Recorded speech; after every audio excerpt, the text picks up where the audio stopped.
Chettinad Cement, perfect concrete choice. 63 years of excellence.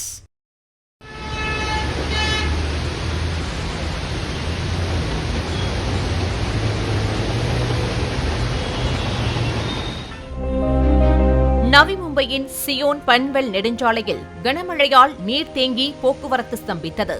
மும்பையின் முக்கிய சாலையான Zion Panvel சாலையில் மழைநீர் தேங்கியதால் வாகனங்கள் ஊர்ந்து சென்றன.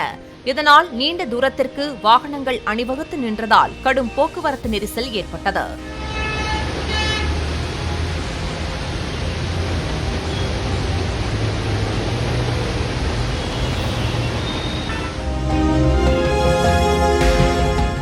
Chettinad Cement, perfect concrete choice. 63 years of excellence.